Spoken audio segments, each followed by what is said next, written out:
Hello, everyone, and welcome to Kashmir Exist podcast. I am very excited today because this is my first time being on the Kashmir Exist podcast. My name is Point, and I am here today with our host, Teyshi. Teyshi, how are you doing? High point. Yeah, I'm as well as can be. A little bit under the weather, but nothing that won't, stop me from joining this podcast. How are you?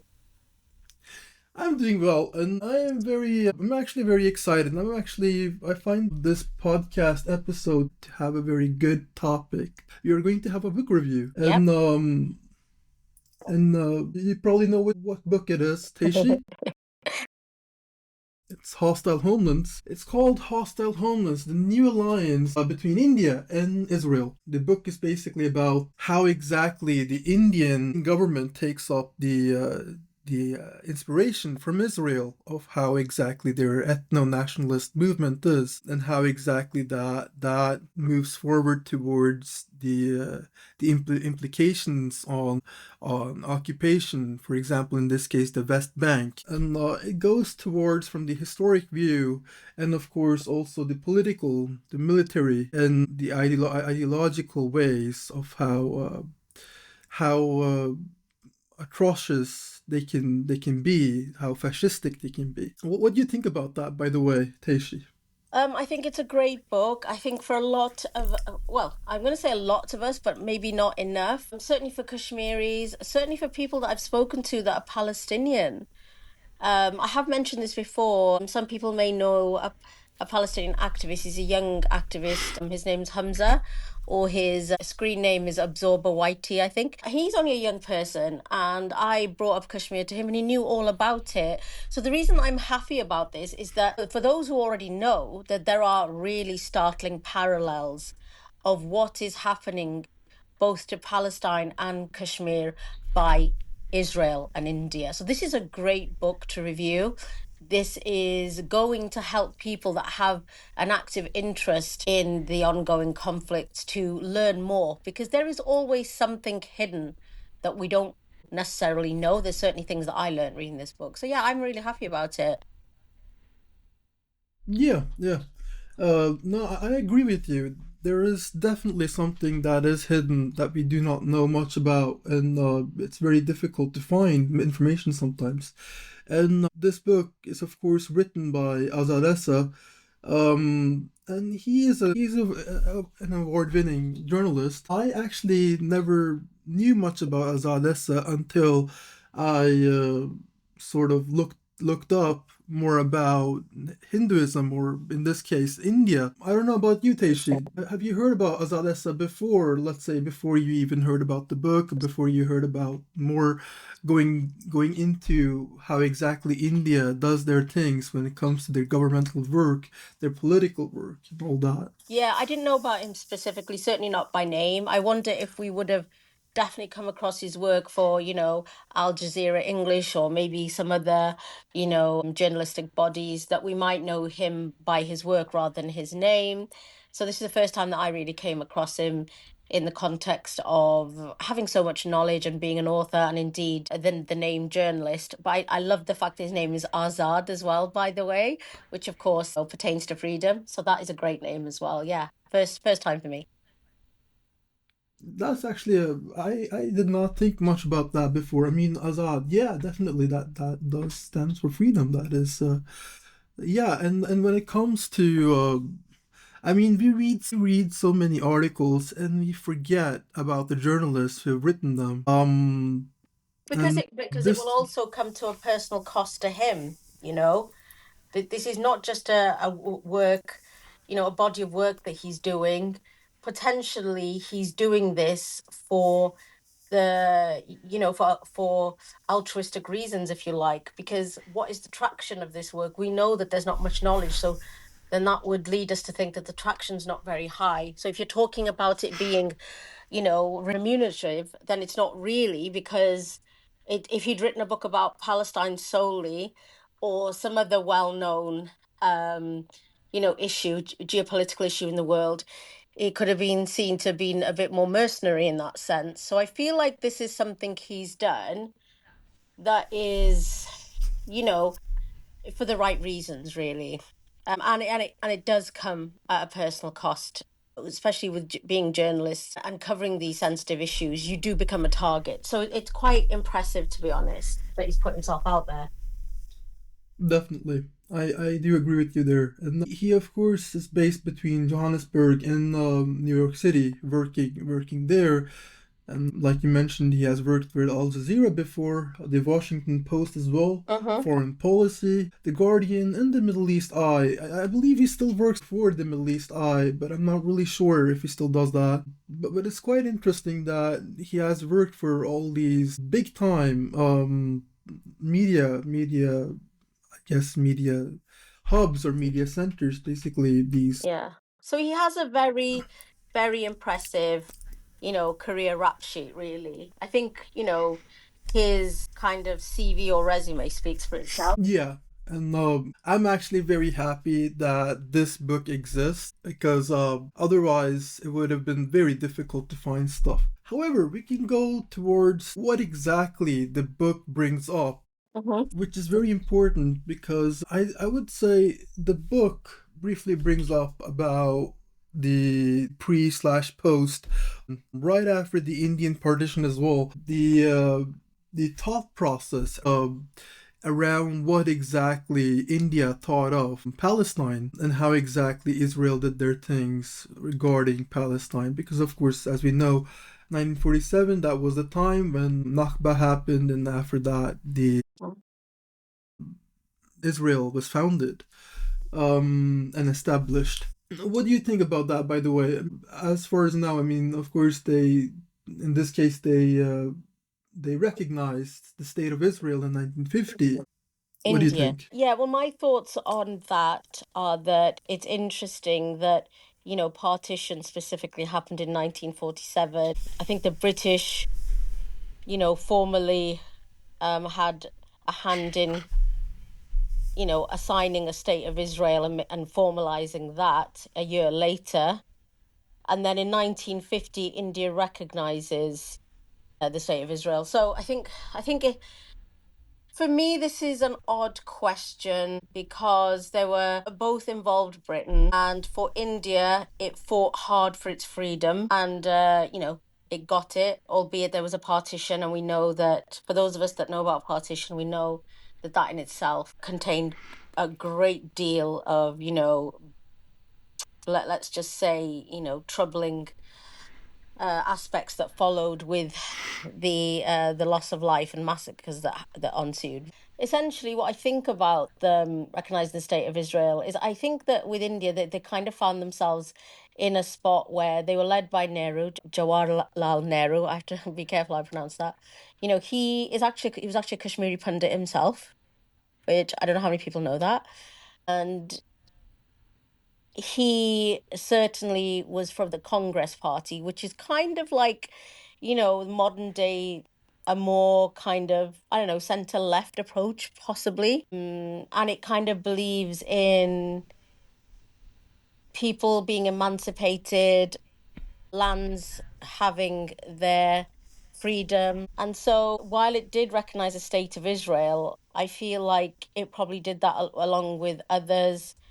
I think it was probably a strange position for it to be in because really what we're talking about here is India had just got its independence. And so if you recognize the state of Israel, what is that saying about Palestinian independence? So it's a bit of a funny one. I think for me how I feel about it really is it shows that India probably was trying to be in the middle really and not particularly show any sides. That's how it comes across to me anyway. Yeah, I believe even Mahatma Gandhi or Nehru in this case had aligned feelings or thoughts when it came to Mahatma Gandhi, and both of them, I would say, they had ties to the Indian National Congress, and of course, however, and I agree with you.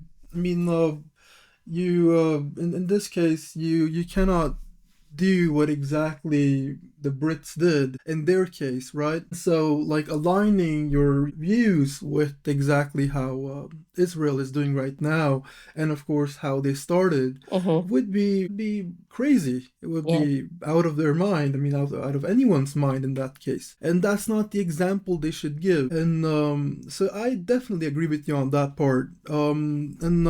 Or when in this case, Azad Essa also mentions how exactly the stronger relationship between India and Israel starts. How do you think that sort of like started? Like, would you say that it started slow, or would you say it was quite fast after the recognition of Israel? Well, there's the public version and there's the private version. So I think that, certainly publicly, India were for Palestinians, having self-determination, right? But we also know in 1947, immediately after, partition, at least quite, soon after that, they went to Israel to purchase arms, and but with the condition that we don't want it to have made in Israel written on it, and they declined. They said we can't do that. And so behind the scenes they were purchasing arms from Israel while publicly supporting Palestine as well. Um and they also denied that they purchased arms. So I feel like there was what was happening publicly, what was happening, privately. I think for me, certainly publicly, it's been a very slow burner. I would say that from, if at least you take it from 1947, it wasn't until the 90s that we really started to see the public turnaround. So on that basis, I would say it was a slow burner. Yeah, you're definitely right about that. And I feel like the way of how slow it was, and that's the feeling I got when I was reading Hostile Homelands, that it was as if they wanted to make it faster because the fascist ideology was still there, the way of how exactly the government wanted to push stuff. But then it was as if we do this fast, then people will know our views. People will know how we are, you know. And that's the, of course, the inhumane way of acting on it. However, being very indirect, if that makes sense. And when you mentioned the military and weaponry, we can also think about the cooperation of military. Also, how exactly the arms dealing was not just arms, also technology. uh, the stuff that India gets from Israel, which is quite important to touch on because, of course, as we know, Israel is known about their technological advances when it comes to military and, of course, to surveil people. To Yeah. surveil in order to stop, in this case, quote unquote, terrorism. Mm. What do you think about that, by the way? What do you think about the part when it comes to the technology and, of course, the quote Mm. unquote terrorism? I feel like, because in this case, I feel like terrorism, the Mm. part of exactly how we use the word terrorism, Mm. is sort of a cover Hmm. of basically nothing. In order for the people who call it a terrorism, I mean, Yeah. call it terrorism, to hide stuff, Yeah. to do the bad stuff. And that's when the people who call it terrorism become the actual terrorists. Yeah, I think that actually Israel, in this sense, Israel and India have a very symbiotic relationship because on the face of it, they both have common goals, which is to, you know, the sort of aspirations and ambitions for their respective countries, and that really gets carried out under the sort of guise that they are protecting themselves against a common enemy. And yes, it is entirely correct to say that this is a construct. The idea of the Muslim enemy is a fabrication. And this is why you see respective countries of Israel and India using propaganda tools, not just social media, but Hollywood and Bollywood even, to propagate this idea of a bogeyman or a boogeyman or whatever you want to call him. But I also think, talking about the fact that they employ these digital kind of things, we know that He talks about in the book how India, as well as buying weapons off Israel, bought Pegasus, that software that allows people to basically hack into phones and spy on people and do all and basically just lift information off the phone. But I think what I find kind of interesting about all of that is that where it started off, that India was buying the weapons and the software of Israel. I think what's interesting to me is that India themselves have a very good class. South Asia in general. Let's just be clear. It's not just India, but obviously it's India that's doing this. But generally, South Asia has a real good, and for a lot of years now, a real good crop of technically sort of proficient people, whether it's IT specialists, whether it's even hackers. India, along with the surrounding countries, actually very good at that. So I think it's quite interesting that they bought warfare off Israel, be it actual weapons or be it spying software, surveillance software, and other kind of learning other tactics of surveillance equipment and spying on their own people and other people, because actually India is very good at it itself. So it's interesting that it imported that from Israel. But let's be honest, India creates that probably better than anyone, really, in terms of spying on people and really utilizing the digital age for its own propaganda. India's actually really good at, probably better at that than anybody. Yeah, I mean, I almost forgot about Pegasus, and that's a very good thing to bring up here, especially when it comes to the technology of how India takes, I guess in this case, they got Pegasus from Israel, and yeah, I would definitely say that India might be able to make something like Pegasus or even better. Who knows? I'm not really sure exactly how well India is with such technology. I would say they're good with having a mass development of having Mm. control of technology. Um, and this is also something that, for example, in this case, Israel can utilize Hmm. because in this case they also need a larger workforce. That's where the incentives part, and of course the exchange of workforce economics, and of course the entire plan of a better understanding and of course a better alliance comes in. Well, this is the interesting point as well, because it started off that, India was buying the weapons from Israel, it's bought the software from Israel. And I think there was this idea, and I don't know if at one point they were working with America, because I can't remember who the country was. Let's just say it was America, and they were providing the capital. Israel was providing the brains, and India was. Oh no, it was the UAE. Sorry, it was the UAE. So the UAE is providing the capital. Israel was providing the brains, and India was providing the workforce, for their sort of joint plans. So the reason that I mention that, and I know we're just talking about India and Israel, is that there's this assumption, right? Because these are both peoples that believe in hierarchy, that some people's lives are worth more than others, that they're superior to others.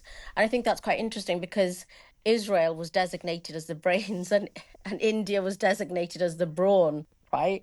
Which is kind of interesting because the truth is that actually you could probably argue that people in South Asia are, well, we know that they're intelligent, they do really well. So why is it in that relationship was that Israel was designated the brain and India was designated the brawn? Now we've come full circle, and recently within the sort of conflict in the region of occupied Palestine, with the Israeli occupier, we've seen India not only, as you mentioned, shipping the workforce, whether it's actual laborers or construction workers, but also people that went over from India to take part in the ITF, so cannon fodder essentially. Not only have we seen that, we've seen that India selling arms to Israel now the other way around, which is quite interesting. And in fact, they were trying to, again, as usual, doing it in secret. And so they went, instead of, I believe, the Suez Canal, they went around Africa. And it wasn't until they got to Spain that the Spanish authorities intercepted it and stopped it. So they were covertly trying to ship to Israel um, a lot of weapons. I believe it was quite a lot because I don't remember the exact tonnage, but there was a whole freight and it was intercepted. And they were trying to do it in secret, which is why they went the long way around. So that's interesting that it started that they were buying weapons off Israel and now they're actually exporting it to Israel as well. That's quite interesting. Yeah, I mean, sorry, I just got a short giggle when you mentioned ITF because that's how we mention, of course, IDF or Yeah. IOF. The Israeli Defense Forces, basically the Israeli terrorist forces, which is the ITF, and I just love it when people say that bluntly, like just like that, Yeah. They will because always be the ITF to me. yeah, And I we and I call think it that's for who they are. important. And I think that's important because a lot of what we've just spoken about is how certain people are designated, the title of terrorists, whether it's Kashmiris that are Muslim, whether it's Pakistanis, the Pakistan versus India, whether it's the Palestinian resistance forces, or there's just the general civilian Palestinian population, Lebanese, Iran, Iraq. There's this specter ghoul that's been created of the terrorist. I mean, that's why I call them the ITF, because I guess what I'm always saying when I'm reinforcing that is who's the real terrorist here? Yeah, I agree with you, and I would call the oppressors for who they are. Yeah. And they are also they are the words they have used against those they have oppressed. So I definitely love when people are direct that way. I would say. I mean Yeah. ITF, they are ITF. But yeah, I mean I would say in this case, I would say that India has also sort of like became the slave of Israel in this case. Maybe not slave is the right word, but I would definitely say it's as if they are a lapdog in this case Yeah. because I mean in this case because they had to change their views in the public's eye in order to be more aligned with Israel. Just thinking about Palestine in this case. Yeah. I don't know if your thoughts resonate with me in this case, but what do you think? They were certainly from Jinnah, who is Nehru, onwards, especially those people that followed him, that were supporters, that were part of the Congress Party, very outwardly pro-Palestine. It's quite, when you're dealing with countries like India and the sort of South Asian culture, and I'm speaking about this as a South Asian, so maybe this is shared by other cultures, I don't know. But there's a definite duality that exists within the cultural aspect, which is that it's perfectly acceptable to have one rhetoric publicly and do something completely different privately, because public facade must be maintained. This is almost like their version of civilization, right?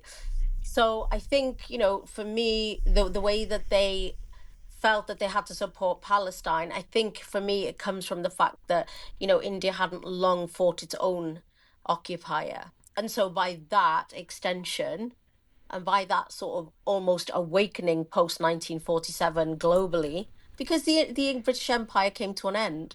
So it's a sort of awakening, a little bit like the awakening after World War II, as in, oh, Nazism is a bit bad, and so we had this awakening, and we don't do colonization anymore. That was a brutal act of the oppressor. We're freeing ourselves, and so it's not surprising that they were pro-Palestine. However, they had, the dichotomy there is that they had a bit of a sort of a problem, because as well as sort of making their feelings clear about occupation and Palestine or any nation's right to swim in, because that's how they were born, post 1947, they had their own problems, which is that they were trying to establish their own heavyweight status on world politics. And of course, that doesn't come without some form of diplomacy, some form of greasy palms going on. And what I mean is you're having in some way to say things, well, you don't have to, but this is what they did. Say things outwardly, but do things privately. So yeah, outwardly they were supporting Palestine. Privately, they were buying arms off Israel, learning off Israel, seeing how Israel had a very important, hold in American politics, and how they wanted to get in league with that. So there were two separate things going on. There was the virtue signaling in public, and in Yeah. private, there was the how do we sustain ourselves it was the self versus everybody. So yeah, there's always even on an individual level, there may always to some extent be a struggle within a human of what's good for me personally versus what is the right thing, what's good for everyone overall, the greater good.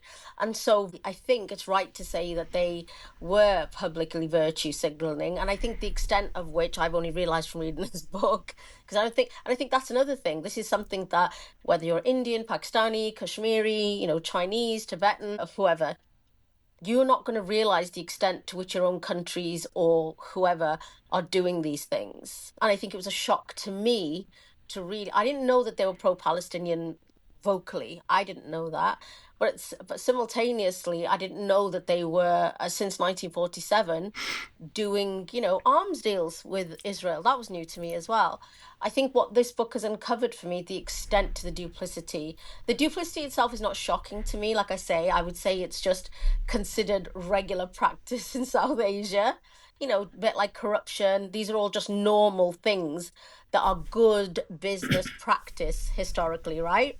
So, obviously in modern lens, it looks very different. And I think it's the extent to which their public and their private behavior was so, 180 degrees separate. Yeah. Yeah, you got a point there because I would also think that this was they had to sort of shift away towards their religious ethno-nationalist ideology to sort of think and align themselves with what exactly they found Hinduism to be. And of course there's a term there, like in this case, like Hindu Rashtra. I think that the word Hindutva, Mm. and you can probably explain this better than I am. What is Hindutva? Okay, well, Hindutva is quite an interesting thing because to me, it's always meant the very extreme ultra nationalist right wing of religious Hindus. But I guess if you were looking for a more formal kind of definition, Hindutva is a political and ideological movement, that advocates for the establishment of India as a Hindu nation, emphasizing the primacy of Hindu culture, religion, and values. And what's interesting to me about that is in all my times of going through India to get to Kashmir, or even spending time in India, which I have done separately, this isn't something that you will see, right? This isn't something that you will be very aware of, that this kind of militancy, this kind of, right wing crazed fanatics. You don't really see it. So I almost feel like these are definitely the fringes, which they usually are. However, the actual ideology of Hindutva has been used to rally the masses. That's my take on Hindutva. That's how I see it, both as a definition and in practice of how, as being there in real time, it appears to me.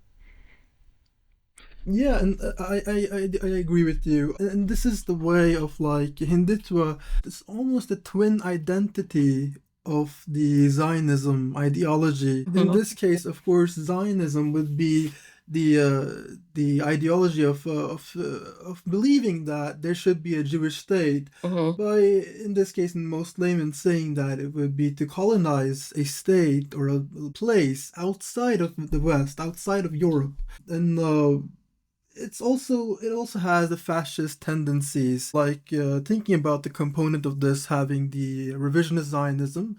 When we think about, for example, Vladimir Jabotinsky, one of the founders of Zionism, and what he said was that there would be no compromising with the Palestinians. Of course, he used the word Arabs, not Palestinians, but we know better, so we say Palestinians. And so this is also something that is an issue, but this is something that strengthened Zionism, and that's where Hmm. political Zionism comes in with the mixture of Herzl's thought process in this a very fascistic way. The same thing Yeah. with Hindutva, Yeah. because this has impacted the minorities a lot, and you could probably comment on that Well, because in I this think case when you you are look at Kashmiri. Yeah, absolutely. Well, I think if you look at both ideologies, in a sense, you could be proud of your heritage and assert yourself while coexisting with the other, right? That is entirely possible. I can certainly say that in Kashmir and in my travels in India, the coexistence has always been there. That's the normalcy of it. The intolerance isn't really a thing. It's been constructed and made to be a thing. And I think that's been done by exactly what you've described there, which is that we don't just assert ourselves and coexist. No, we will dominate the space, and people will have to accede to us, or they will have to leave or suffer the consequences, right? So it's this now very being on the offense, not coexisting or, asserting your own values. This is about conquering. And it moves from that very passive state of just existing to being very proactive. So, for an example of that recently would be in India, where there have been discussions this year in Parliament put forth by BJP about talks about making being Muslim illegal, which led to riots in Delhi, and this happened this year. So they are moving towards that. If you're talking about the purest form of Hindutva and certainly RSS ideology, which is that Hindustan is for the Hindus, Bharat, whatever they want to call it. And there are other words as well, which I can't remember, but it must be Hindus, and people must either agree to convert, or they say go to Pakistan, but we also know the unsaid thing is suffer the consequences, right? I think what you also see in occupied Palestine is what you will see is that the very Zionist view, not just of the fringe people. We know that there are people like Daniela Wise who say, oh, some wild stuff, but guess what? There are people in that very government, the Likud party, that are exactly in line with her. So I think the danger that we fall into is to see this as fringe lunatics. These are the people that are in power. These aren't fringe lunatics. Well, they are lunatics, but they're not on the fringe, right? So we know that not just the purest form of Zionism and the revisionist Zionism that you talked about, but certainly the way that the government in Israel and in India is going towards is, you must accept that this is the state of Israel, and as a Palestinian, you must accede to our terms. And then, yes, similarly, this is India, this is Bharat, and you are living in our nation, so you must accede to us, and that's what it's moving to, that more aggressive state of almost saying to people, either well, certainly in India, you convert to Hinduism and accept it, or you leave, or again, suffer the consequences. Yeah, definitely. I mean, the Indian way, their way, the government, the political groups, and the politicians, they've taken a lot from Israel, and they've taken a lot from Zionism. It's especially after the fact of the foundations of Israel and the establishment of Israel, that basically they can build a state on blood, on the Palestinian people's blood. This has also impacted, of course, Kashmir, as you know, and other minorities. And yeah, it is an enforcement to only be Hindu. And there is, of course, this idea of making the Hindu state just like making the Jewish state. And the Hindu state being Akhand Bharat, basically being in Indus River and beyond. The same thought process, just like saying Greater Israel. Yeah. And that is what I find to be crazy, because it's just occupation after occupation. Yeah. And I mean, it does make you think of Hitler's Lebensraum. yeah, If I'm pronouncing that correctly. I don't even know how to pronounce that, by the way. But yeah, living room, we need more space. We need more space. And it's the idea of the expansionist ambitions. Yeah, and there is Greater Israel, but there's also Greater India. And that extends to Pakistan, which they believe was wrongfully taken from them, right? It also then wants to go into areas of China as well. And this is the problem that India currently has, is it will have two sets of people on its hands, the Pakistanis and the Chinese. And then this is it should really not be underestimated. What was the reason that so quickly, After formation in 1947, India sought to purchase weapons. This really explains what was going on in India's mind at that point. And when I say India's mind, I do really mean obviously the ruling class, the government, because it was preparing for what it needed to do. And this is between whether you consider Pakistan or China, because since that day there's been scuffles with both sides, more than scuffles, but yeah. Yeah, it was definitely not the depiction of peace that Hindu or Hinduism sort of depicts. Or Mm. in this case, also, just like Mahatma Gandhi did not believe in weaponry. However, it just goes straight against that. And of course, everything comes to the point where they would sort of blame everything on certain things. In this case, self-victimization. Yeah. Exactly, and like you've mentioned, the self-victimization of the present kind of, well, it's been for a long time position of Israel, which is that it simultaneously is in fear of its life and it needs to protect itself, therefore, and so it's got a blank checkbook to do whatever it likes.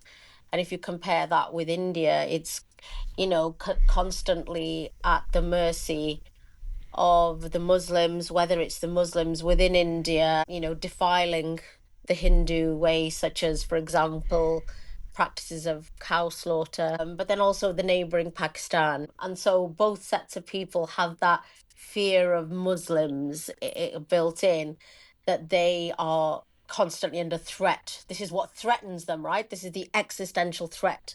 The very existence of Muslims threatens both India and Israel if you were to look at them separately. But at the same time as that, they paradoxically want to portray themselves as superheroes. So essentially, when you're looking at a lot of the rhetoric from the Zionist side, you will see usually you'll see that powerful lion symbol with the Israeli flag, as if they're fearless warriors. They're going to they're the underdog making good. I think what I personally found really hilarious on my own personal level is especially on social media, if we look at X, formerly Twitter, the rise of the Indian, well, not even Indian, the Hindu powerful symbol and symbology, I should say. So we've got the depiction of certain Hindu gods like Hanuman. There's the monkey god, and he was always quite a passive figure. If people want to look that up, he's just sitting there cross-legged. There's the elephant god, there's the monkey god. They're just sitting there quite passively. They've got a hand up. It's a very peaceful kind of thing. There's other kind of gods as well, like Ram and all. They've got Yeah, obviously a lot of gods, and the traditional depiction of this, in Hindu sort of history, you will have always seen them yeah, as very passive, smiling, peaceful, enigmatic kind of depictions. Now, what you will see that they're shifting to when especially when it's BJP supporters, RSS and all that, is that these icons are transformed into, again, superheroes. So you will see the monkey god, but this time he's a man. He's literally a man with a monkey head, but he's muscle bound, right? He's like a superhero. And this again, it's the paradox of being both the victimized person, but also the alpha and the aggressor and the powerful, and we're mighty. And this is not an accident that both do that. But it's interesting that there isn't really much question around, well, which are you? Are you the victim or are you the aggressor? Do you see yourself as the superhero? We're great, we're intelligent, we're powerful, we're mighty, but we're also frightened for our lives. And what exactly are you? I never thought about that before, but definitely that is something that I would say sort of it's like as if they're looking in the mirror and what the mirror is what they represent their gods as. So I would almost say that they use the machismo aspect, both Israel and India, Yeah. to rally, the masses, but then they want to historically depict themselves almost as the battered housewife, frightened for their lives. And there is this kind of dichotomy. It's like it's a crisis of personality. They've got a person. What's the thing when you've got a split personality? Yeah, It's like they function on both simultaneously. Yeah, yeah. You mentioned BJP. That is Bharat Janta Party, right? That would be Yes. the people, the Indian People's Party. Led by Modi, led by Narendra Modi. Yeah, yeah. That is also Modi has of course also been the one to sort of like strengthen their views on what exactly Israel does, and walking hand in hand with, for example, Netanyahu and his beliefs. And there is a lot of problematic alignment there. I Hmm. would say. I don't know. What do you think about that? Well, what's interesting is the Congress Party for the longest time were in power, and they were again publicly virtue signaling about the right for for Kashmir to have its autonomy. They still to this day say that about Kashmir. However, we know that the Congress Party have always broadly agreed with the Hindutva philosophy that, primarily Hindustan is for Hindus, right? We know that, but they believe in a more peaceful, like you were saying, Gandhi-esque, a Mahatma Gandhi-esque approach, which is just basically a tissue of lies because they deep down they want to say that publicly, but they don't believe it. I think the interesting thing for me is to bear in mind with the alignment of India and Israel is that you have to understand one thing. Like I mentioned, there were secretly visits even by Shimon Peres in the 90s to India. The people didn't Yeah. the people didn't India didn't or Israel didn't publicly declare that. And I think Israel had always had an understanding that India wanted to keep these things hush hush and it played along, which has always been fascinating to me of why Israel played along with that, because I think Israel understood the long game. And they were prepared. Otherwise, it's quite bewildering that India's saying, okay, okay, but don't tell anyone. And Israel like, okay. And it's like, what's going on there? But either way, it worked for both the parties. And yeah, and in fact, it was Shimon Peres visiting India, seeking out the then BJP leader, who was the shadow minister. They were obviously not in power at that point, and saying to them about the Kashmir question. Well, you should basically do to it what we did with the Palestinians, flood the region with Indian Hindus and essentially turn them into the minority, if not displace them altogether. That is your solution. And the leader of the BJP at the time went to the prime minister, the leader, who I've honestly forgot. It may have been, who was it? It may have been Rajiv Gandhi, or it may have been someone totally different. But it was the Congress Party that were ruling, and they were mocked in Parliament in India for even daring to suggest such a thing.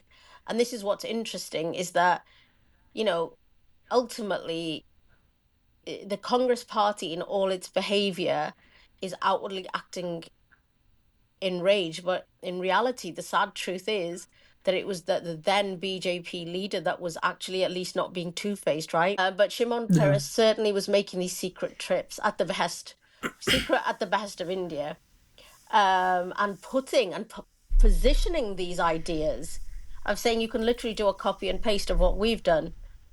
And the BJP was very excited about this, obviously, because this was going towards realizing its ambitions. I think that was the beginning for me of when you see the seeds taking sort of root and Indians realizing this could happen, this could finally happen, they're onto something. That's how I see, how India and Israel got on. I think with the Congress Party, they, even like I said, to this day, they maintain that they don't want to be this sort of, this kind of a dictator like occupier, which is interesting because they don't really serve the purposes of people like Kashmiris, people like the Sikh population, other people that are in India that don't fit the Hindu kind of mold.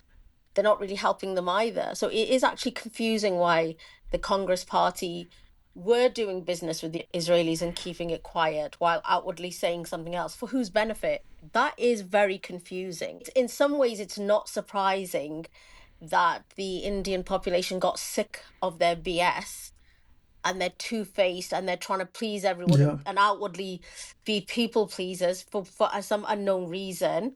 Again, I think it's cultural, if I'm being honest, but people literally got sick of it. And I think one of the reasons that the BJP, led by Modi, has been so successful is it is cutting that BS that the Congress Party really tried to deliver so long. Even like I said, to this day, we've got people in the Congress opposition still, being in opposition to the BJP, saying that we want, Kashmir should have its own, well, the semi-autonomy that it had before. And I'm not sure for whose benefit they're saying that. It's really strange. Yeah, I do find the Congress Party really, really strange, to be honest, because they're not friends of Indian people, Kashmiris, or anyone else. If you look at Indira Gandhi herself, when she was found to be corrupt, she called a national state of emergency, which Azad Essa also talks about in the book, and she turned into an Yeah. autocrat overnight. And she subjugated the Sikh population so much that she, I believe, must have been quite surprised on that day when her Sikh bodyguards turned on her and assassinated her. But this is what you get. You get this ruling class. And by the way, they're a dynasty themselves. Indira Gandhi, her father before her that was prime minister, who was Nehru. Then you had Rajiv Gandhi. It's Yeah. kind of like this.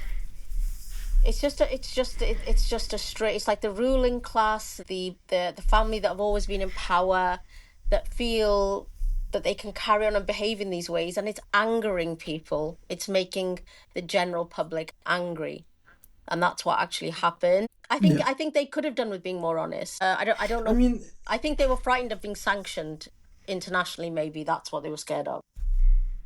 you're onto something there because it's just like taking over a throne, and then being the hidden, I would say, dictator to some levels. However, where democracy does not exist, even though it's a democratic place, quote unquote democratic place, a democratic nation. Hmm. And I feel like exactly the entire way of like hiding behind that Yeah. comes back to the self-victimization, where for example we can think about the anti-Semitism spin of how exactly anti-Semitism is utilized till now. Yeah. Like nowadays we don't really know what anti-Semitism really is. I mean, of course we know it's coined towards the oppression and of course the discrimination against the Mm. Jews and the hate there, but overall we know that it is a word that should have been in regards to all Semites or all people of the Semitic language. And in this case, of course, the Jewish people got that word coined for them, Yeah. and that was utilized for self-victimization. And of course, they both have Yeah. the same common enemy, being the Muslims. Islam is a threat, basically, is what they think. So I think we've moved from, if you yes, you're right, anti-Semitism was coined for specifically for the Jewish um subsects, for how they felt that they were treated. And it was coined for them. And although it's got the word, Semite root word in there, which means people that speak, Semitic languages, it was pertaining to them, which is bizarre because they in no way, are the total owners of that. There are other Semites that exist outside the Jewish identity. But that aside, I think you could broadly think, in theory, on paper, anyone could agree that any sort of bigotry or any kind of intolerance or racism to a people because of their assigned attribute is wrong. Nobody would have an issue with that. I think where we've moved to now, and what India is kind of aping and understood, where the fervent Zionists around the world have struck gold with, is that they've taken that root kind of concept that broadly everyone can agree with into some ridiculous extremes, and they've taken it into some silly realms, which is that if I feel aggrieved by any slight thing, I'm going to call that anti-Semitism. I'm going to weaponize it, and there's nothing you can do about it, right? So we've got to the stage, if we look at modern day now, if I feel, threatened by you, it's game over. That could be because you've posted a watermelon emoji, a red triangle, right? It could be because you criticize the Israeli government. It could be because you are anti-Zionist, and therefore I'm going to say that's anti-Semitic, because if Zionism is about a state for Jewish people and you're not for that, then you're against us, which means you're anti-Semitic. So it gets into this big tangle of being kind of, you put through several different revolutions to confuse people, because ultimately it's the job of the person on the other end to debunk why this is not an offense. And of course, you're in a difficult position to tell someone who's feeling offended that they're not offended or that they're wrong, because that person can also turn around and say, well, you can't speak for me. You don't know what I'm going through. This is my lived experience. But if we look at India on that basis, we've got over the past few decades this sort of build up of this idea, since post 9/11 and the attacks on the World Trade Centers, we've got this idea that the specter of the Muslim terrorists looming over the world, threatening people. And of course, India's very effectively, through exports to the West, especially, America, of its own kind of export of, when people think of what Indian Hinduism is, they think of yoga, they think of Deepak Chopra, they think of probably meditation, they probably think of free love, because that it all started in the 60s, right? The obsession with Yeah. India and all of that. What they don't see is actually the caste system, the very brutal caste system. It's interesting that Modi himself is a Dalit, an untouchable, and it's weird because on one sense, he tried to use that as say, even a Dalit can become prime minister. That's what we're doing. That's what the BJP are doing. But actually, it reinforces the caste system more than ever before. But this is the reality of India, and I think that what they're trying to do is say that they are threatened by the Muslim world. They will obviously assign everyone in Kashmir as terrorists, which I know that from my own experience of being there, of having our belongings searched, of having people bursting into our homes. You are treated as a terrorist simply for being Kashmiri. That's before we even get to militants. That's even before we get to the insurgents from Pakistan and the rebels, which were usually young men in the region. Journalists, everyone anti-India because you're pro-Kashmir. And so you're a terrorist. Now you're a Yeah. threat to us, so that's their version of victimize themselves of anti-Semitism. And if there was a word that India could have, anti-Hindutva, I guess the word is anti-India. I'm not sure, anti-Bharat, whatever the terminology would be. And then on that basis, you're criminalized and designated a terrorist. Yeah, yeah. I mean, you're right about that. I actually, my thought process resonates with that. A very big topic, though, in Hostile Homelands, and of course, in this case, Azad Essa, he dedicates an entire chapter to Kashmir. Everything that happens in Kashmir, how exactly the politicians and political groups think about Kashmir, and their involvement with exactly various things and aspects around what they should do in Kashmir. And of course, in this case, we are lucky here today because we have you, Teyshi. You are a Kashmiri from Kashmir, of course, in the Kashmiri diaspora. What do you think about that? About the politicians and the way that they speak about it. Yeah, or in this case, how was Kashmir sort of depicted? How was that sort of mentioned in Hostile Homelands? And exactly how was the motives behind India's ways with Yeah. Kashmir? So I think there's, Yeah, I think as far as Azad is concerned, he has done well by Kashmir, because you can see that his point of view is that the Kashmiris are a long-suffering people, which isn't exactly correct. I think, but then when he talks about, the politicians, whether they be centrists, leftists, right-wing, they all seem to think that Kashmir is integral to the Hindu identity, Hindustan identity, right? They think that as opposed to probably Kashmiris who think that, we generally think, well, you're nothing to do with us, we're nothing to do with you, right? We have nothing to do with India. I mean, that's historically accurate as well, by the way, in the sense that they've never, the concept of an India is only really a modern day concept anyway, but they never ruled over us. We've never been part of them. This is again another fabrication and a construct that they've effectively managed to gaslight the electorate with. But essentially, they talk it. Kashmir is a hot topic in Yeah. politics. We've seen recently in the Jammu and Kashmir parliamentary sort of buildings a whole ruckus emerge where Omar Abdullah said that they would like to get into talks with the BJP about reinstating Kashmir's semi-autonomous status, and the BJP members of parliament there were getting into fights with other politicians, I think they threw chairs and tables, they broke a few chairs and tables. This was because the mere mention the National Conference Party that Omar Abdullah is the leader of for the JK area, that they even just wanted to have talks.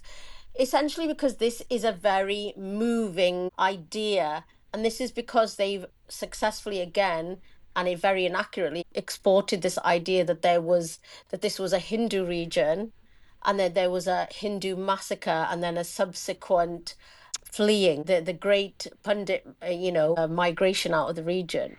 And so this has made this very central to the idea, not just for Hindutva, but actually a lot of people who consider themselves centrists or leftists even, because this hits home to them very strongly of how they feel threatened. And this is why they have to get control over Kashmir, because Kashmir is the gateway to Pakistan and the enemy, which is Islam.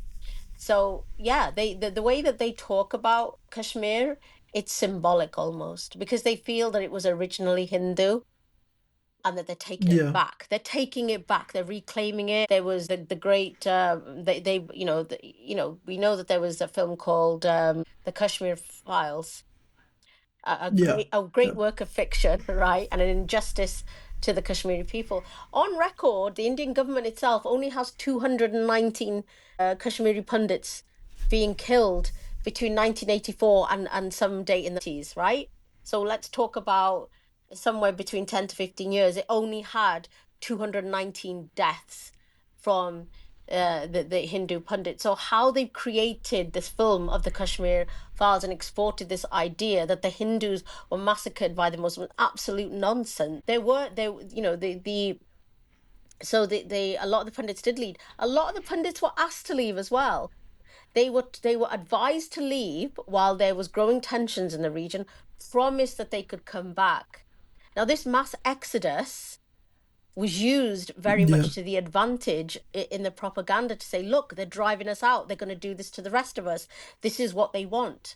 They're coming more from the east and they're going. It's that great replacement theory. It's the threat. It's tapping into all these really well-known old chestnuts that are just used to kind of brainwash people. But yeah, we know that the exodus that happened was voluntary. And actually, a lot of Muslims, like if you look at me, I live in the West region. There's a lot of Kashmiri Muslims in the diaspora, and that's not an accident. Yeah. And in fact, when you look at the number of Kashmiri Muslim that's been killed, it's well over. It goes into the hundreds of thousands.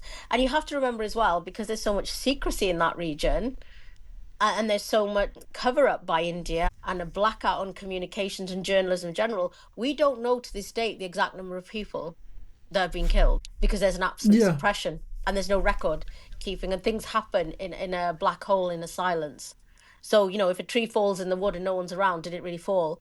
And this is the problem that we face with reporting on what's going on in Kashmir. So we only know the last reported figures, which are about 5 years old. And I think if we go back to that, and even that can't be completely accurate. It's like when we hear about stories in Gaza that there was 50,000. Listen, this is only what we know about, right? It doesn't cover actual figures. And so Yeah. and so we know that there were a few 100,000 Kashmiri Muslims killed from the start. If we're looking at the late 80s to the to the beginning of the 80s onwards, certainly been hundreds of thousands of Kashmiri Muslims killed compared to 219. And yet they wanted to make a film about how it was the Kashmiri pundits that were genocided. And I mean, you're onto something there when it comes to the reporting and of course documenting. There is a big suppression of journalism in Kashmir. The same way I would say when October 7th happened in Israel and of course occupied Palestine, when Operation Alexa Flood happened. Mhm. After that, Israel actually denied third party investigation by the UN and they propagandized a lot against Hamas, against the resistance. And this is something that they also do, for example, straight off in Gaza, where they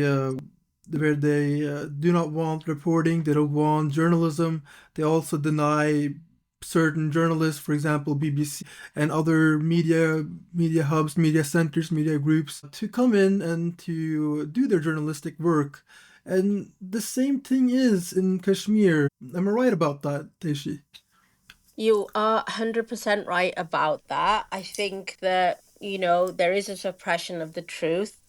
Um, Journalism, especially from Kashmiris within the valley, are actually criminalized, demonized, and ascribed terrorists. You have to understand that this is so well known. TikTok's not allowed in India. We know that. Kashmiris cannot get onto the internet, that their internet connections aren't strong enough, to do anything meaningful, right? So this really suppresses voices. And that's why I was saying you have to understand that there are Indian troops in Kashmir Valley that absolutely understand that there are gonna be places where if they did whatever they felt like doing, any kind of egregious act, it would simply disappear without a sink, and they can literally get away with it. So we're talking about things like killings, gang rapes, mass rapes of villages of people, forced disappearances. There are just ways that they have this power of understanding that they can, you just have to try and imagine it. Sometimes they have films on it to 24 hours. You can commit any sin you want. What would you do? People talk about that, and there are films made on that kind of concept of imagine you could just do whatever you want. In Kashmir Valley, that's a reality for those Indian soldiers. Okay, and that is because they know that they have the power to do that because, uh, from BJP, the party itself, it criminalizes anyone who speaks out about the truth of what's happening in Kashmir. People are frightened, and they use these journalists when they criminalize them and incarcerate them. There's been so many of them, by the way, and some of them are thousands of miles away from Kashmir, being, whether it's, I don't know, somewhere in Delhi or wherever, that they incarcerate them, that serves as a warning of if you speak out, this is what will happen to you. And we could come for your family too. And we've got someone called Irfan Meraj who only in 2023 was jailed on terror charges. So he's a journalist, but for doing his Yeah. journalistic activity, he was jailed for terrorism. And then you've got the very famous Asif Sultan, who has been known to be in a revolving door of arrests. So what's been happening to him is Yeah. they'll arrest him on one spurious thing. And these are journalists. And I will say about Asif Sultan, he's an activist. That's not a criminal activity, by the way, to be an activist. But he is a journalist. He is reporting the truth that they want to suppress. And so they'll arrest him on a spurious reason. Then a judge will look at it and go, this is a lot of rubbish, release him. In one instance, within 5 hours of being released, he was rearrested on another spurious charge. So he spent a lot of time in jail. He spent a lot of That's time insane. coming out Yeah. and then being rearrested and going back in because he is simply a journalist reporting on the atrocities of India, especially when India is trying to project itself as the land, as the land of peace, love, yoga, meditation, Ayurveda, and God knows what else. There's a very murky reality that lies behind the icing on the cake. And not very many, especially in the West, we're very undereducated about the dark side of Hinduism, I would say. I could say India, but in this case, I'll say Hinduism, because if you want to push forward this idea of Hindutva, then you have to take the responsibility. The caste system is also, I just didn't mention it there, but that is actually everyone knows about the caste system. But it's funny how they underplay it because that's all, we don't do that. You are, India absolutely still, pervades the caste system. So yeah, this is something that does need to be exposed, and there are people like journalists doing it, but they are being incarcerated to suppress them and for it to frighten anyone else from speaking out. One thing is, of course, the suppression of the journalism, but there is, of course, also the impact on education and how that has the Indian ways or the ways of how India suppressed education for themselves, and of course also people in Kashmir. That is a also a big issue. Of course, there is a term saffronization. I believe you can probably explain that way more better than I can. What is saffronization? So, I mean, in the broad sort of, first of all, let's talk about saffron. It's produced in Kashmir. It's incredibly expensive. It's more expensive gram for gram than gold, by the way. But saffronization, then, it's kind of like a right-wing policy approach in India, and it seeks to implement a Hindu nationalist agenda, for example, onto schools and textbooks. So it's talking about meddling with the curriculum and rewriting history, indoctrination of the propaganda via textbooks and curriculum. I think we see that happening in Israel. We know that happened in Israel, whether it's children being indoctrinated from a young age about Zionism and the enemy that is the Palestinian, etc. This is a form of control. It's a form of thought control, and they understand that if you get them Yeah, early enough, right, then you will yeah, have very loyal subjects. So this is what's going on. This is what they're trying, at least in the valley, to do. That's when they're not, disrupting their actual education. Because in 2019, when Article 370 and 35A were revoked, India was put on a lockdown, and that lasted 6 months approximately. And during that time, nobody could go to any form of education, be it school, higher education. There were people outside the valley that were also stuck because yeah.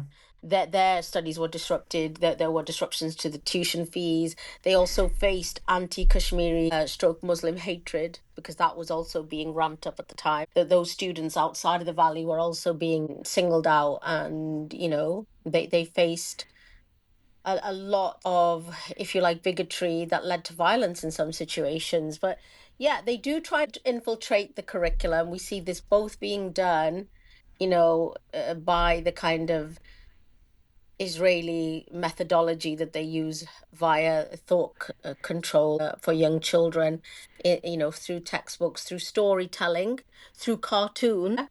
And so it's a broader educational impact because when children watching TV, that is also propaganda. Yeah. That's also a form of education. You're educating them with what you want them to learn in a way that is easily, taken up by them. And similarly, in Kashmir Valley, yes, you're going to get that infiltration into the curriculum.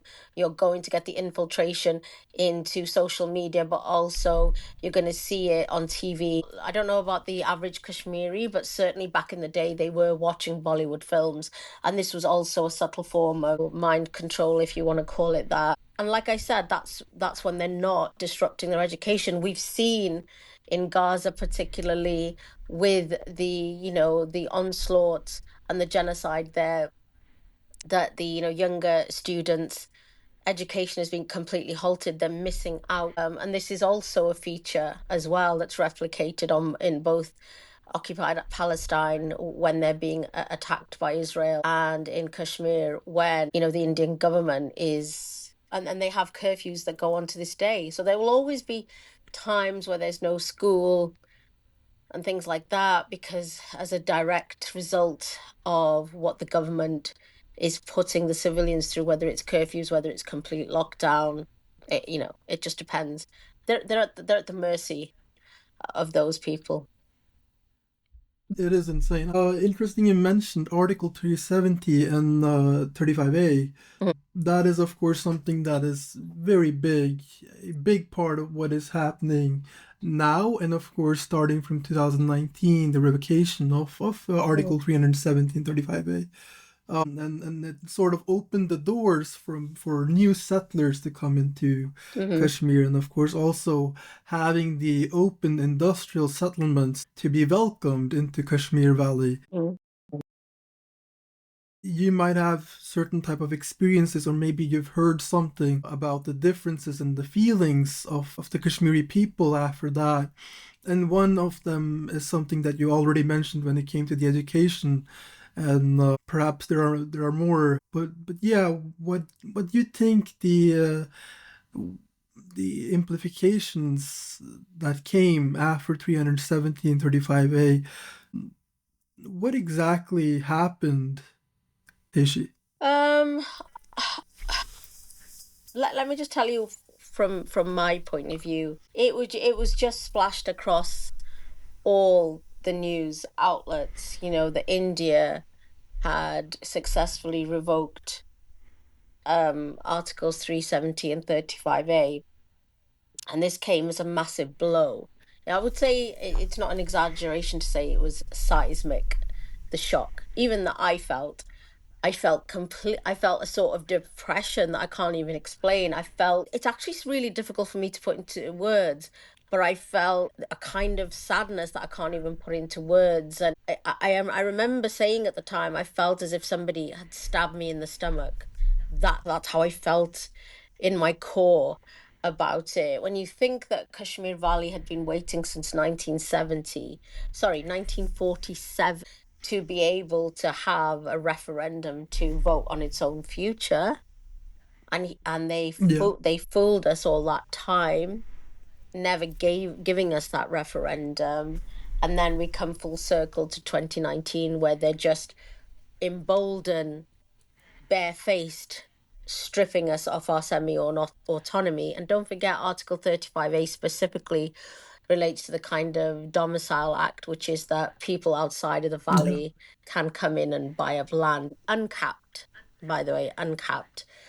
And so how mm, it felt at the time was it was a sort of a shock that I was in shock for a long time, and then you sort of are reeling from that shock, then you're coming to terms, and then you are like, now to the present, last year, if I've been talking about this more publicly, I've been talking about this is what will happen in the next decade, because we're literally sitting here with the sword of Damocles hanging over us, understanding that we're on borrowed time. And it's a very, very surreal kind of place to be in, because one of the things that India's done effectively is it's done this, the ethnic cleansing by stealth. We're in the middle of it, right? We're in the beginnings of it, even. And so it's very surreal to calmly talk about it when we are talking about something that is very, very, it's a threat to the indigenous Kashmiri in a way that anyone outside of the region just cannot understand. We know that they build settlements. We've seen a whole settlement for the army and their families. It's vast. We know the amount of land I believe they've seized, the equivalent of the size of, was it? I can't remember whether it was the size of New Zealand or Hong Kong or whatever it was supposed to be, but it was a huge amount of land they've already seized, right, for their own purposes. yeah, Not forgetting that even in the late 80s, when I went there, we saw whole buildings being taken over from the army. They were whole hotels that were really prestigious hotels that got taken over for the army. Then more in recent times, if they decide they need your house, they will forcibly buy it off you and evict you if they need it for their own, national security, for their own operations or whatever. And so every Kashmiri will always live under the threat of that, because it only takes the army to decide they need your house that they can confiscate it without, negotiation, without getting local government permission. They just have that absolute,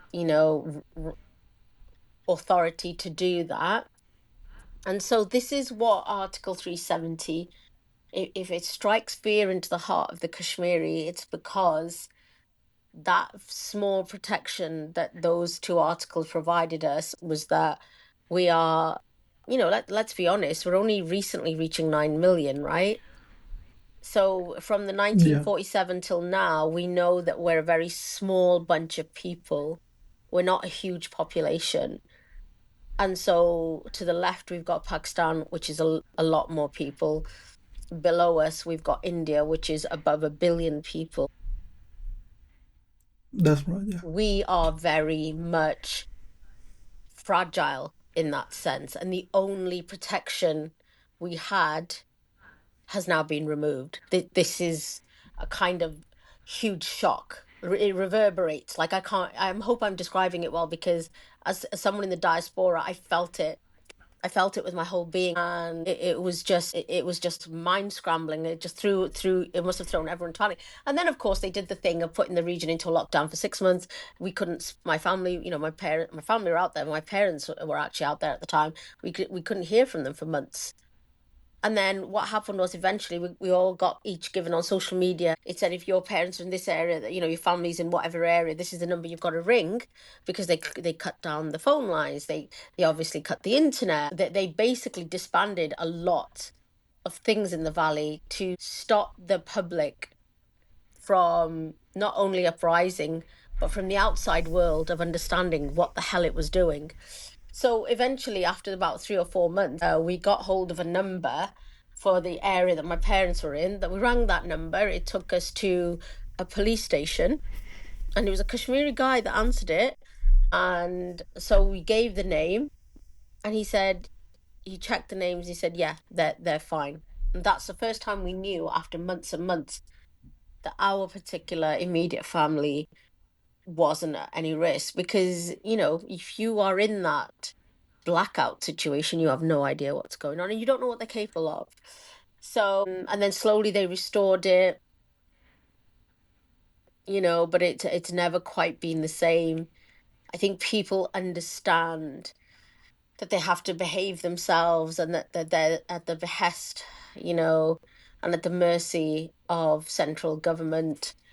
People really understand that. They're frightened to speak out. You and I both know that we've had trouble getting people to appear in these podcasts that are from, Kashmiri origin in the diaspora. We look for people in the diaspora because we understand for people in the valley it is absolutely dangerous for them to speak out. They get their passports taken away from them. Every Kashmiri has this understanding, but I think it's even more interesting that people in the diaspora are absolutely too scared to speak out. They're frightened for themselves. They're frightened from their family. If they are linked to any anti-India sentiment, then they can be banned from entering. And that means you'll never be going to your homeland again. You'll never be seeing your family in your homeland. That's huge. That is massive. And that's why, India again is very skillful in getting people to be quiet about what they're doing as well. Um, and that's how it felt. That's my visceral kind of replay of everything that yeah, was in my heart and my mind, and that's what it feels like for the revocation of those articles in practice. yeah. We're soon coming to the end of this podcast, but there is something that is very important here because here you've shared some of your feelings after a vacation of Article 370 and 35A. One of the most important things here, of course, also thinking of the book by Azad Essa, Hostile Homelands. How exactly did you feel when you were reading the book? How was it after reading the book? How exactly was the thought process?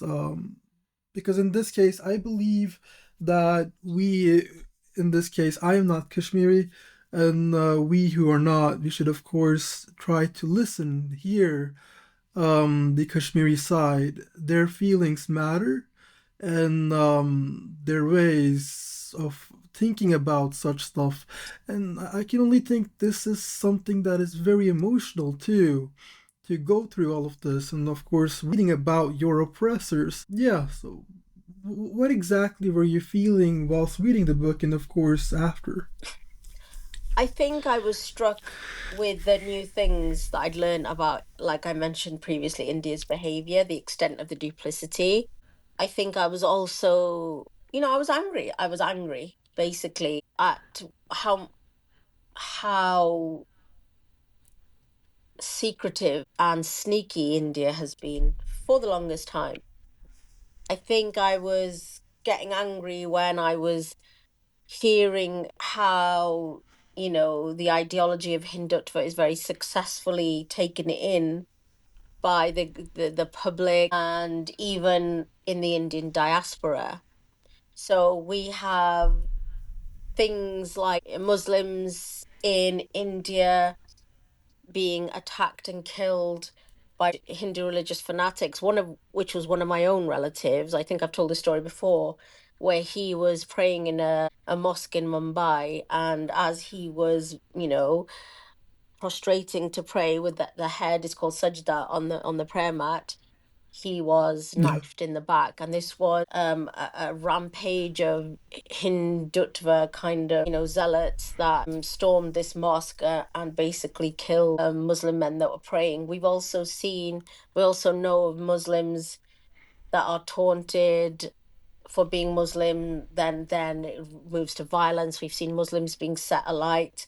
We know mosques have been torn down. There was even like, where certain Muslims were accused of slaughtering cows. They were just accused of it, and then they would be lynched and killed. Reading all of this and then the way that they tried to humiliate Muslims made me really angry. Of course, it's always made me angry because a lot of these crimes were put on social media by the perpetrators, by the way. A bit like when you see the Israeli, ITF soldiers bragging about what they're doing in Gaza. There's this kind of salaciousness, and I felt really angry reading it, but powerless at the same time almost, because some of this stuff had happened, is happening now.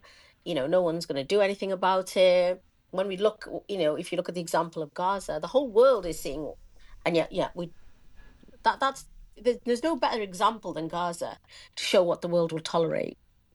They will say, "Oh, isn't that terrible?" and then carry on with their day. But I think that kind of aspect of it made me really angry.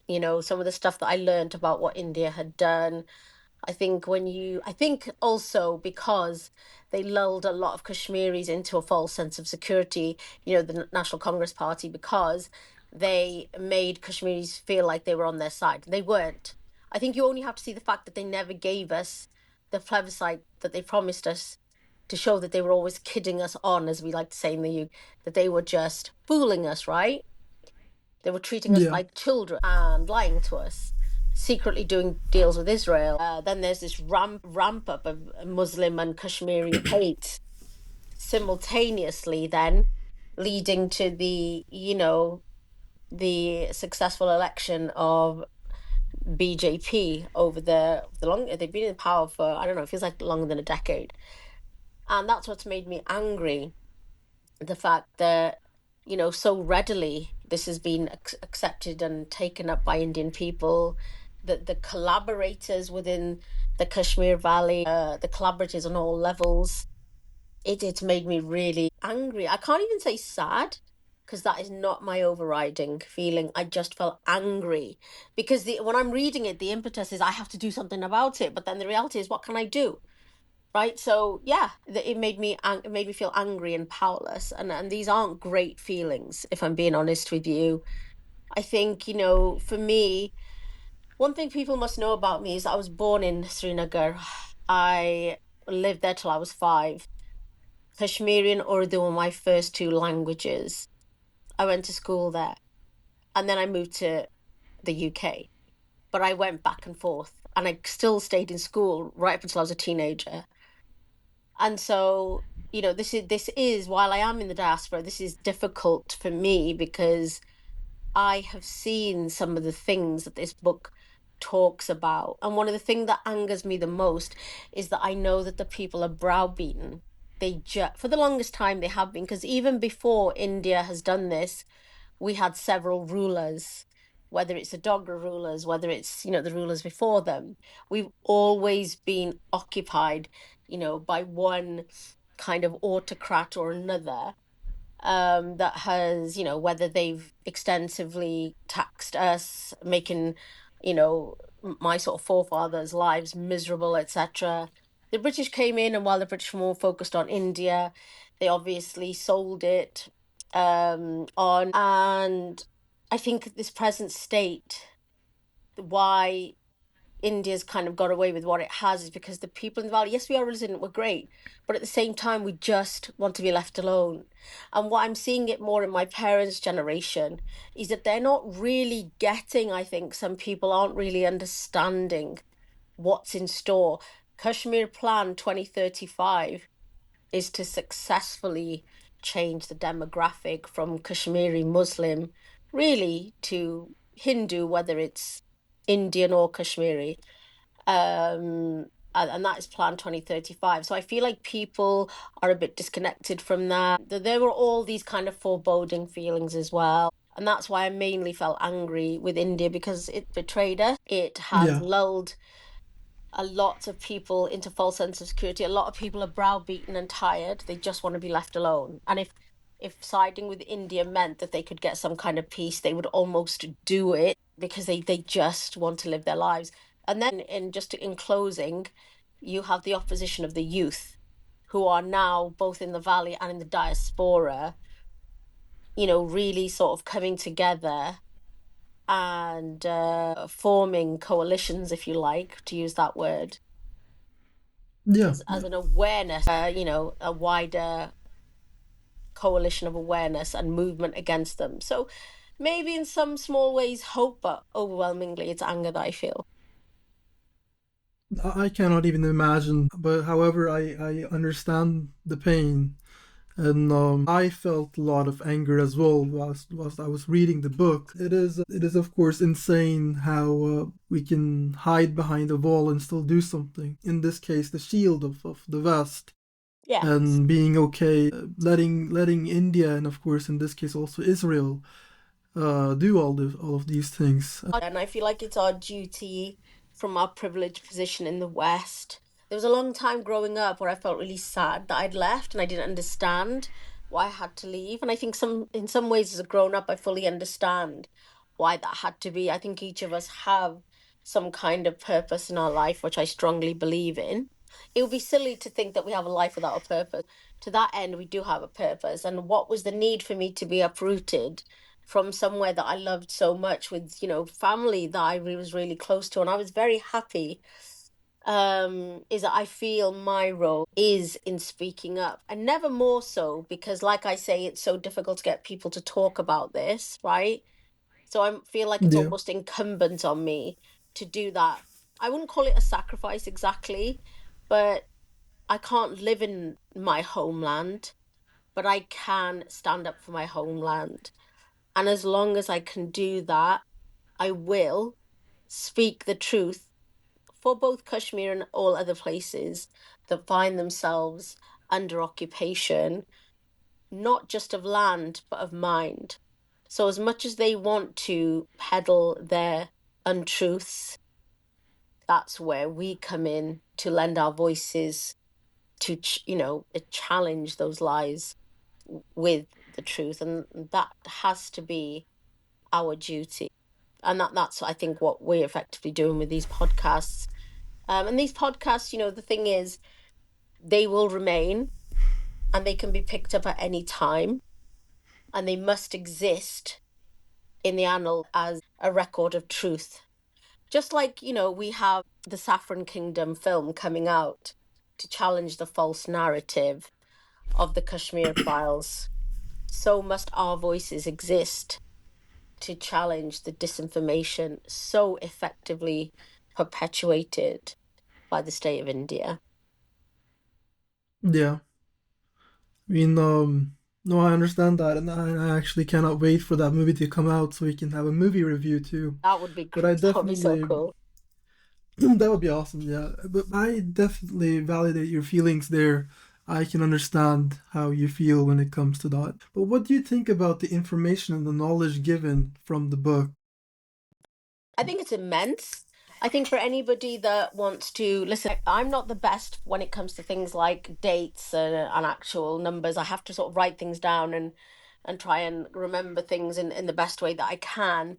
I think where it is effective is that for anybody accusing Azad Essa of, propaganda would have a hard time, because he's simply stating facts. Yes, he's stringing the facts together with his own kind of, summation, but Yeah. the facts do speak for themselves. And I think what it's useful is as a resource for anybody that does want to challenge this very harmful, narrative that whether you're a Zionist, whether you're, a Hindu ultranationalist, right? For both of those kind of movements, a book like this is invaluable because it shines the light of truth on their lies, and that's really what the book does, and that's what I would say. If anybody wanted to read that book, it's both useful for South Asians, whether it's Kashmiris themselves, because sure, you can be Kashmiri, doesn't mean you know everything about the conflict. For South Asians in general, I would say it'd be a massive eye opener. We know that there aren't too many South Asians outside of Kashmir talking about this effectively, or even have knowledge of it. To that end, not even a lot of people know that there's a Kashmiri language, right? So Yeah. if you imagine you start with people don't even know there's a Kashmiri language. What do they know about the Kashmiri conflict? Even less. For people who consider True. themselves as activists who want to learn more, people who generally are interested in the idea of Zionism and how it's come about, people who are anti-Zionist, let's not say anti-Zionist, let's just say anti-occupation, anti-settler colonialist, right? It's a very Yeah. good book because it does talk about Israel. It does talk about India. It talks about their little dance together. They were, doing a very kind of covert dance for decades. And now they're openly, out there doing a tango together. Both the rise, it talks about both the rise of Netanyahu and Modi and how they have really kind of taken taken the partnership to a new level, and they've almost, they're very sort of sycophantic over each other. So this is a very interesting book for people that have a geopolitical interest in such matters. People of all levels, beginner level, intermediary, people, like I say, from the region. I would particularly say that South Asians who like to read, and especially interested in history, this is a great book for anybody, really. Yeah, no, definitely. I agree with you. This is a book for everyone, and of course, um, I would definitely say I would recommend this book to anyone who reads. I mean, in this case, it's very well written. It's very easy to read, It's very and of course, accessible. Yeah, it's very accessible. yeah, And by the way, I read it through audio. yeah, that's awesome. But I did find myself reading it at the same time too. So what helped me was that I was able to change the speeds because I like to listen to things quickly as well, and you can vary the speed. But whether you like to read it, whether you like to listen to it, it doesn't really matter.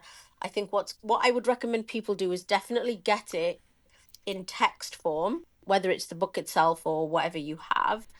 I would say get out your pencil or your highlighter, and for each chapter, make a summary of the points that are interesting, especially the ones that challenge the accepted, you know, version of events from both Israel and India. I think these will be, so useful and invaluable, really, in countering and debunking a lot of myths and lies. That's a very good advice. Yeah, I think that's a good approach to it, and I mean, a good method. I believe these reading apps for ebooks and all that, they have certain note taking functionalities as well, and of course, to highlight Yeah, stuff. they do. And I think that people forget about them sometimes, so that is a very good suggestion. Yeah, I mean, definitely. I definitely, for myself, I took certain screenshots because there were certain parts in there that I knew I wanted to, keep and tell people. There's a section in there that talk about, Indira Gandhi and the government of that time turned on the Sikhs. We have a lot of we have a recent rise in right wing of Sikhs, at least in the UK, some sections. We have even some Sikhs that are pro India. But I think this is because there's lost information about India's really bad treatment of Sikhs. Let's be clear, India doesn't just treat Muslims badly, it treats anyone that's not a Hindu badly. And so this can be really useful to re-educate perhaps the younger generation. Yeah. I mean, this book is, of course, also recommended, or basically, I would say recommended and also praised by people like Noam Chomsky, Perry Anderson, many people, and this is very important because of well-known These are people. heavyweights. These are absolute heavyweights. And when I saw Yeah, Noam Chomsky's name on there, I was like, wow, that's so impressive. But yeah, absolutely. definitely. And I would say that anyone who is interested, they should go and get Hostile Homelands, the new alliance between India and Israel by Azad Essa. Yeah, that was it for this podcast. It was nice to have a podcast with you, Teishi. Yeah, it's been great actually. As usual, we do talk a lot. I'm going to take the blame for that, but that's okay. We are looking to do another podcast, maybe more about, the weather and natural disasters in Kashmir. So definitely stay tuned to that one. Definitely. Sounds good. All right, Teishi, take care and let's meet on next podcast someday. Take care. Thank you. Bye bye. Take care. Bye bye.